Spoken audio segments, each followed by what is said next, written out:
I still remember the exact moment I realized my career was being stolen from under me. It was a Tuesday morning in late September, and I was sitting in the conference room at Blackstone Media Group, presenting the marketing campaign I'd spent 3 months developing. The campaign was brilliant. I knew it was brilliant, targeting millennials through an innovative social media strategy that would revolutionize how we approach digital advertising. My boss, Gerald Thornton, sat at the head of the table, nodding along as I walked through the presentation.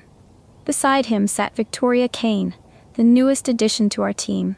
She'd been hired 6 weeks earlier as a senior marketing consultant, though her credentials had seemed oddly thin for such a senior position. She was beautiful in that calculated way some women perfect. Sleek auburn hair, designer suits, a smile that never quite reached her cold blue eyes. Throughout my presentation, Victoria took notes on her iPad, occasionally asking questions that seemed designed to undermine rather than clarify. "Interesting approach, Taylor," Victoria said when I finished, her voice honey-sweet with an edge of condescension. "Though I wonder if you've considered the demographic shifts in our target market. The data suggests a different approach might be more effective." I'd spent weeks analyzing that exact data, but before I could respond, Gerald was leaning forward with interest. "What do you have in mind, Victoria?" She launched into a critique of my strategy, pointing out supposed flaws that didn't actually exist if you understood the research properly. But she spoke with such confidence, such authority, that I watched Gerald's expression shift from supportive to uncertain. "Perhaps Taylor and I should collaborate on refining this," Victoria suggested smoothly. "Combine her creative instincts with my strategic expertise." It sounded reasonable, collaborative even, but something in her eyes told me this wasn't about collaboration. This was about takeover. I agreed because what else could I do? Refuse to work with a senior colleague in front of our boss? So I smiled and nodded, ignoring the warning bells clanging in my head. Over the next 2 weeks, Victoria systematically inserted herself into every aspect of my campaign. She scheduled meetings without inviting me, made changes to my strategy without consulting me, and presented our collaborative work to Gerald as if the ideas were primarily hers. When I tried to push back, she'd smile sympathetically and suggest I was being territorial. That successful teams required flexibility and trust. She was good, incredibly good, at making me look petty and small whenever I objected. The breaking point came on a Friday afternoon. Gerald called me into his office with an expression I'd never seen before, disappointment mixed with frustration. "Taylor, we need to talk about your performance," he said, and my stomach dropped. "My performance?" "Gerald, I've exceeded every metric this quarter. The Henderson account alone brought in $2 million. He sighed, pulling out a folder. "Victoria has expressed some concerns about your work ethic and your resistance to collaboration. She's shown me several instances where you've been unresponsive to emails, missed meetings, and failed to incorporate feedback."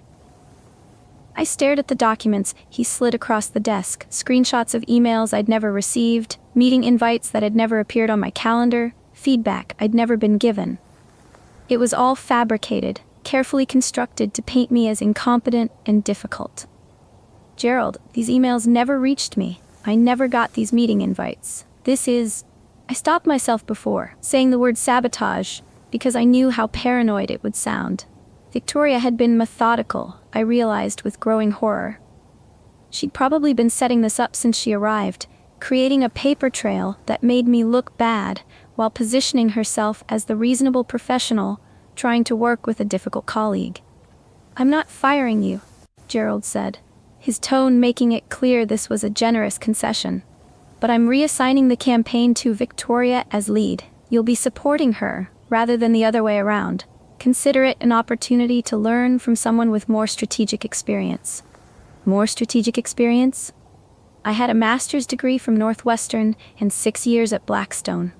Victoria's resume was impressive on paper, but I'd done some digging and found inconsistencies, gaps in employment, recommendations from companies that seemed oddly difficult to verify. But pointing that out now would only make me look pettier and more desperate. I left Gerald's office feeling gutted. 3 months of work, handed over to someone who'd been at the company for 6 weeks. I should have gone home, Should have taken the weekend to process and plan. Instead, I went back to my desk and did something that would change everything. I started investigating Victoria Kane. I'd always been good at research. It was part of what made me excellent at my job. I started with public records, social media, professional networking sites. Victoria's digital footprint was extensive, but oddly shallow. Lots of surface-level information, but nothing with real depth. Her LinkedIn profile claimed she'd been director of marketing at a boutique firm in Boston before coming to Chicago. I called the firm. They'd never heard of her. Her undergraduate degree was supposedly from Georgetown. I contacted the alumni office using a pretext about reunion planning. No Victoria Kane had graduated in the year she claimed. One by one, the pieces of Victoria's professional identity began to crumble under scrutiny. By Sunday night, I had compiled a disturbing profile. Victoria Kane wasn't entirely fake. There was a real person with that name who had attended Georgetown and worked at various marketing firms. But that Victoria Kane was currently living in Seattle and working for Amazon. Our Victoria had stolen her identity, or at least borrowed enough of it to construct a convincing professional persona. The question was why? And more importantly, how had she gotten past Blackstone's hiring process?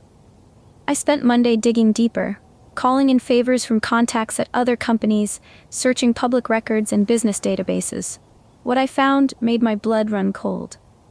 Victoria's real name was Victoria Hartley, and she had a history.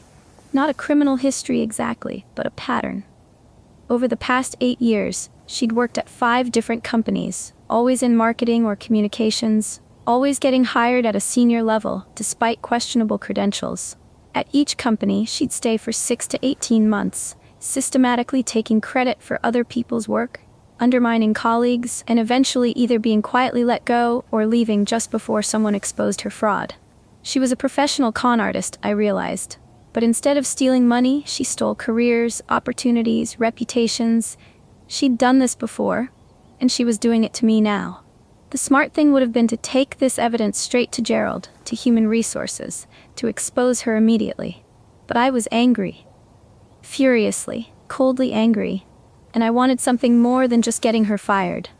I wanted her to experience what she'd done to me and countless others. I wanted her reputation destroyed so thoroughly that she could never do this to anyone else. So I made a plan.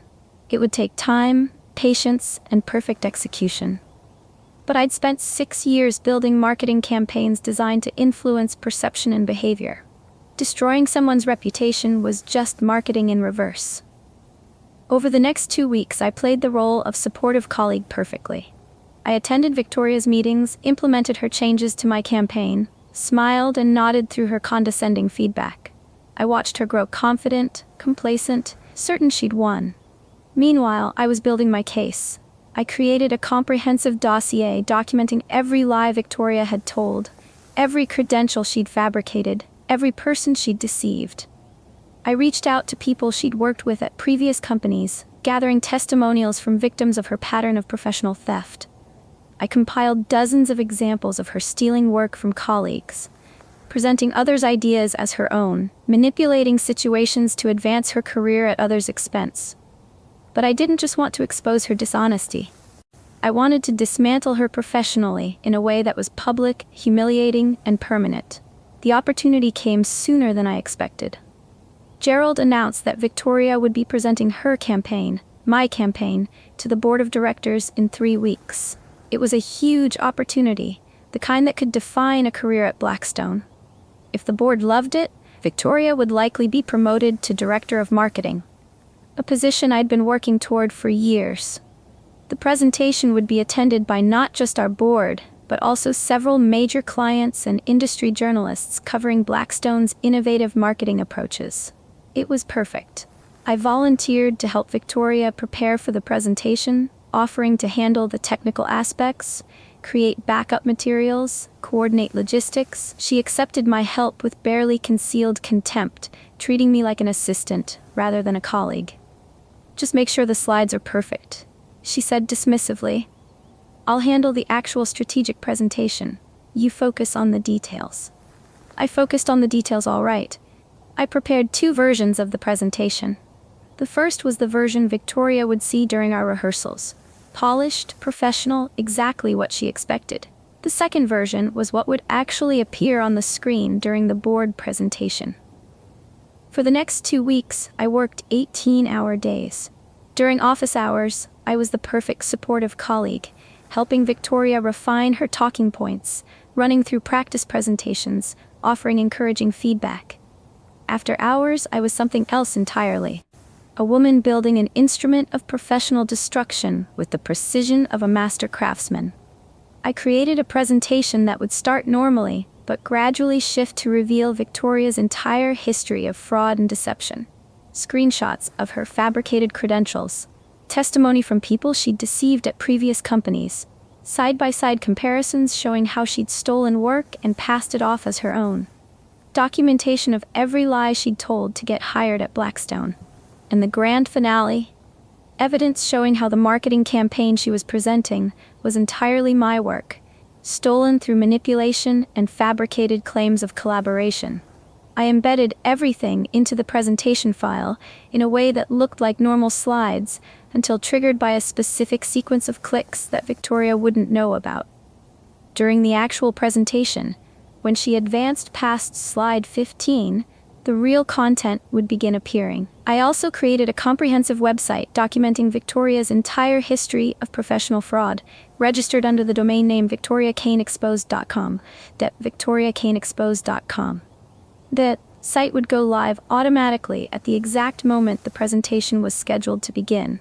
I scheduled emails to go out to every major marketing publication, HR department in Chicago, and professional association, all timed to coincide with the board presentation. I was thorough, methodical, and completely merciless. The night before the presentation, I barely slept. Part of me wondered if I was going too far, if destroying someone's career made me as bad as Victoria. But then I thought about all the people she'd hurt, all the careers she'd damaged, all the talented professionals who'd been pushed aside so she could steal their work. Someone had to stop her, and I was going to make sure she never hurt anyone again. The morning of the presentation, I arrived early to set up the conference room. I loaded my doctored presentation file onto the computer, tested the projector, arranged the handouts Victoria had asked me to prepare. Everything looked normal, professional, exactly as it should. Victoria arrived an hour before the board meeting, looking confident in a designer suit that probably cost more than my monthly rent. She barely glanced at the setup, too focused on reviewing her notes and mentally preparing to take credit for my 3 months of work. "Everything ready?" she asked. "Absolutely," I said, smiling. "Break a leg." The board members began arriving at 2 p.m. Gerald introduced Victoria with glowing praise, mentioning her strategic expertise and innovative approach. Victoria stood at the podium, radiating confidence, ready for her moment of triumph. The presentation began normally. Slides 1 through 15 were exactly as Victoria expected. Title slides, market research, demographic analysis, creative concepts. She delivered each section smoothly, her voice confident, her body language perfect. I sat in the back of the room. My hands clenched so tightly my nails cut into my palms. Then she clicked to slide 16. For a moment, nothing happened. Then the screen changed to a simple black slide with white text that read, "Everything you've heard so far was created by Taylor Jameson. Everything you're about to see is the truth about Victoria Kane." Victoria froze. She clicked frantically, trying to advance to the next slide, but the presentation had taken on a life of its own. The next slide showed her fabricated resume side by side with reality. The Georgetown degree she didn't have, the Boston firm that had never heard of her, the stolen identity she'd constructed. Murmurs rippled through the boardroom. Gerald stood up, his face confused and angry. "What is this, Victoria? What's going on?" Victoria was clicking desperately, trying to exit the presentation, but I'd locked the controls. The slides continued, each one more damning than the last. Testimonials from former colleagues describing her pattern of theft and deception. Screenshots of emails showing how she'd sabotaged my access to meetings and communications. Documentation of every lie she'd told to get hired at Blackstone. And then the final section, a detailed breakdown showing how the marketing campaign she'd been presenting was entirely my work. stolen through systematic manipulation over the past 2 months. Each major element of the campaign was shown in its original form from my files, dated weeks before Victoria had even been hired, compared with the versions she'd claimed as her own. The boardroom had gone completely silent, except for Victoria's increasingly frantic attempts to shut down the presentation. She finally gave up and tried to speak, but her voice came out strangled and desperate. "This is... someone sabotaged. I don't know how." Gerald's face had gone from confused to furious. "Any of this true? Victoria, did you fabricate your credentials?" She opened her mouth to deny it, but one of the board members had already pulled out his phone and was clearly looking up the Georgetown alumni directory. Another was calling the Boston firm she claimed to have worked for. The real-time verification of the presentation's claims was happening right there in the room. "I can explain," Victoria tried, but her voice had lost all its earlier confidence. "This is a misunderstanding, a vendetta from someone whose work you stole," I said, standing up from my seat in the back. All eyes turned to me. "Every claim in that presentation is documented and verifiable. Victoria Kane isn't who she says she is. She fabricated her credentials, stole her professional identity, and has been systematically taking credit for my work since the day she was hired." Gerald looked at me, then at Victoria, then at the frozen presentation screen showing damning evidence. "Taylor, did you create this?" "Yes," I said calmly. "Because for 2 months, I've watched her steal my work and manipulate the situation to make me look incompetent. I tried to handle it professionally, but she'd already set up a paper trail that made me look like the problem. So I decided to expose the truth in a way that couldn't be dismissed or manipulated." One of the board members, a stern woman named Catherine Price, spoke up. "These are serious allegations. Victoria, I'm going to ask you directly. Did you graduate from Georgetown in the year your resume claims?" Victoria's silence was answer enough. "Did you work as director of marketing at Harrington and Associates in Boston?" More silence. Victoria's face had gone pale, her earlier confidence completely shattered. "I think," Catherine said coldly, "we need to adjourn this meeting. Victoria, you're suspended pending investigation. Gerald, I want a full review of our hiring process and how someone with fabricated credentials got through our screening. Taylor, please remain available to answer questions." The boardroom cleared rapidly, people filing out with shocked expressions. Victoria tried to speak to Gerald, but he held up his hand. "Don't. Just don't. Collect your things and leave. HR will contact you." Victoria shot me a look of pure hatred as she left. But I felt nothing. No satisfaction, no guilt, just a cold sense of completion. I'd set out to destroy her reputation, and I'd succeeded completely. The aftermath was swift and brutal. For Victoria, the website I'd created went live as scheduled, and within hours it had been shared across professional networks throughout Chicago's marketing community. The emails I'd sent to industry publications resulted in several articles about professional fraud in corporate hiring. Victoria's name became synonymous with deception and stolen credentials. She tried to defend herself on social media, claiming she was being targeted by a vindictive colleague, but the evidence was overwhelming and public. Companies she'd listed on her resume issued statements clarifying she'd never worked there. Georgetown confirmed she wasn't an alumna. Former colleagues from previous companies came forward with their own stories of her pattern of deception and theft. Within a week, Victoria had deleted all her social media accounts and seemingly disappeared from Chicago entirely. I later heard she'd moved to Phoenix and was working in a completely different industry under a different name. For me, the consequences were more complicated. Gerald called me into his office 3 days after the disastrous board presentation. "What you did was effective," he said carefully, "but it was also incredibly risky. You could have come to me or HR with your concerns." "I tried that route," I reminded him. "You chose to believe her over me. She'd already constructed a narrative that made me look incompetent and territorial." Gerald had the grace to look uncomfortable. "You're right. I should have investigated more thoroughly before reassigning your project. That's on me." He leaned back in his chair. "The board was impressed with your work on the campaign. Catherine Price in particular thinks you showed exceptional strategic thinking, both in the marketing concept and in how you handled the Victoria situation. I wasn't sure if that last part was a compliment or a warning. The board wants to move forward with your original campaign with you as lead, Gerald continued. They're also creating a new position, Director of Strategic Marketing. They'd like to offer it to you. I should have been elated. This was the promotion I'd been working toward, the recognition I deserved. But it felt hollow somehow, tainted by the methods I'd used to achieve it. I appreciate the offer, I said slowly, but I need to think about it. Gerald looked surprised. Most people don't need to think about a promotion with a 40% salary increase. Most people haven't just destroyed someone's career, I replied.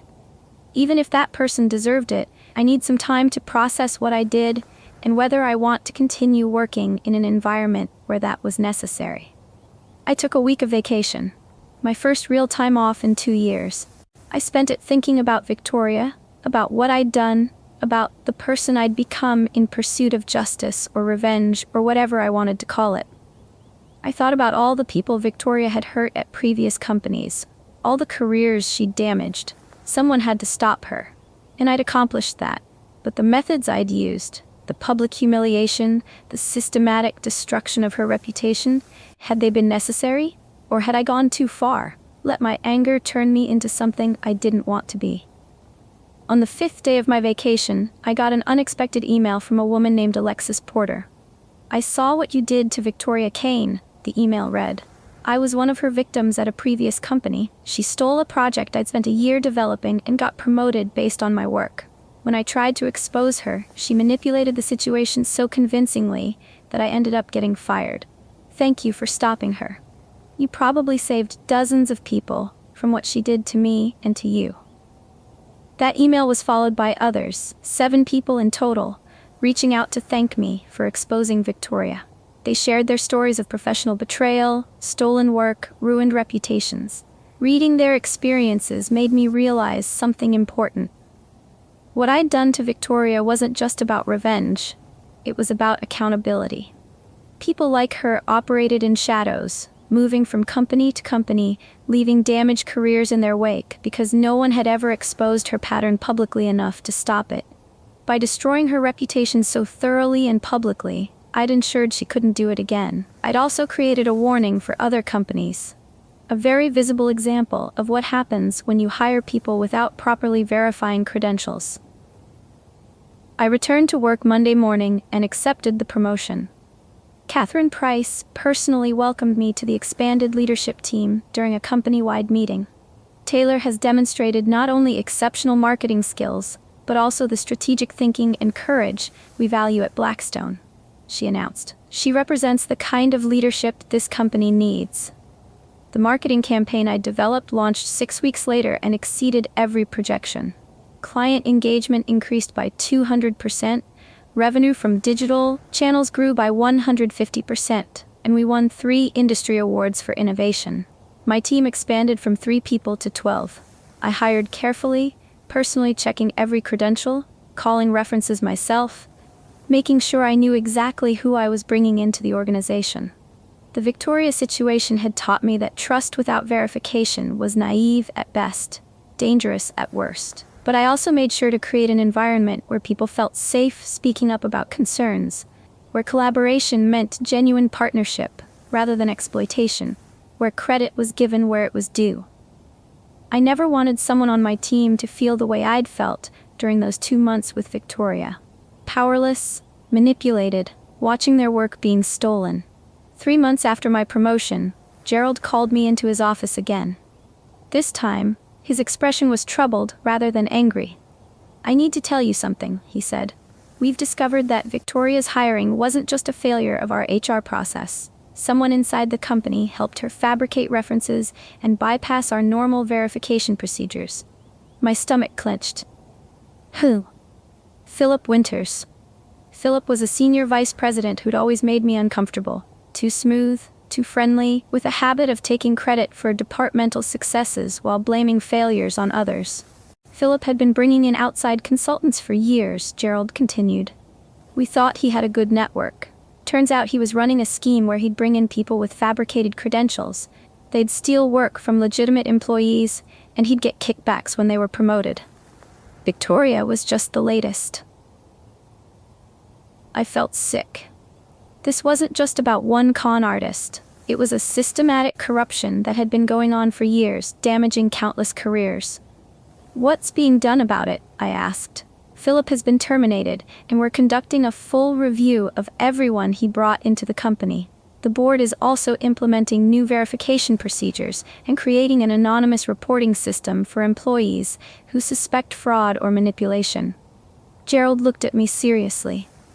"Taylor, if you hadn't exposed Victoria the way you did, as publicly and thoroughly as you did, we might never have uncovered this larger problem. Yes, your methods were dramatic and risky, but they may have saved this company from something much worse." It was strange vindication. I'd destroyed Victoria's reputation in what I'd feared was an act of disproportionate revenge, only to discover that my actions had exposed a corruption much deeper than I'd realized. The website I'd created about Victoria became something of a case study in professional fraud awareness. Several HR associations reached out asking if they could use it as a training tool for identifying fake credentials and manipulated references. I agreed, with the stipulation that they also include resources for employees dealing with workplace manipulation, how to document concerns, protect your work, and seek help when someone is systematically undermining you. Victoria's name became a cautionary tale in marketing circles. I occasionally felt guilty about that, about how completely I'd destroyed her ability to work in her chosen field. But then I'd remember the 7 people who'd emailed me, the countless others who'd been hurt by her pattern of deception and the systemic corruption she'd been part of. She'd built her career on stealing from others. I'd simply ensured she couldn't continue. A year after the board presentation, my phone rang with an unfamiliar Boston number. Against my better judgment, I answered. "Taylor, it's Victoria." I should have hung up immediately, but curiosity kept me on the line. "What do you want?" Her voice sounded different. Smaller, less confident. "I'm calling to apologize. I've been in therapy, working through some things. My therapist suggested I reach out to people I've hurt." "Your therapist suggested you call the person whose career you tried to steal?" I asked incredulously. "I'm sure that's exactly what they meant." Victoria laughed bitterly.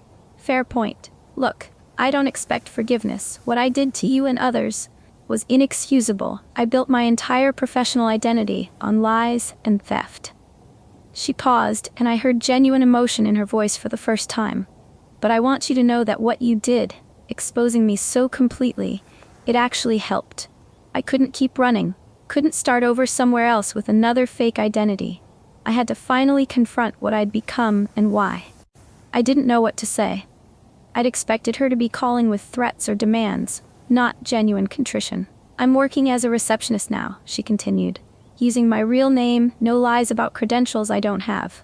I'm also taking actual classes, getting an actual degree. It's humbling, and it's hard, but it's real. That's something I haven't had in a long time." "Why are you telling me this?" I asked. "Because you deserve to know that destroying my reputation also destroyed the person who needed destroying. The person I'm becoming now might actually be worth something." After we hung up, I sat for a long time thinking about that conversation. Victoria had taken my job, or tried to. I'd taken her reputation in return, destroyed it so completely she couldn't rebuild it anywhere else. I'd thought that would feel like justice. Instead, it felt like something more complicated. Necessary, perhaps. Protective of others she might have hurt. But also, a reminder of how far I'd been willing to go when pushed.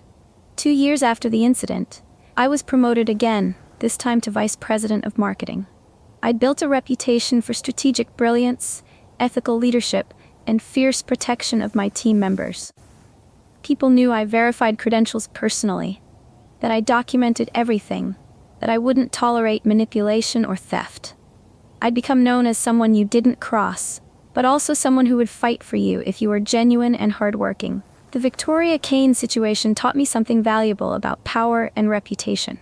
Both can be built or destroyed, often more easily than we think. Victoria had built her power on lies and theft, and I'd destroyed her reputation to stop her. But the real power came from what I built afterward, a career based on genuine achievement, a team culture based on real collaboration, a reputation earned through actual competence rather than stolen credit. Sometimes people take what's yours, your work, your credit, your opportunities. And sometimes taking something back requires methods that feel extreme or cruel. But Victoria didn't just take my job. She'd built her entire career on taking from others. And by taking her reputation, by exposing her so thoroughly that she could never do it again, I'd protected everyone she would have hurt in the future. Was it revenge? Partly. Was it justice? Maybe. Was it necessary? I still believe it was, and I'd do it again.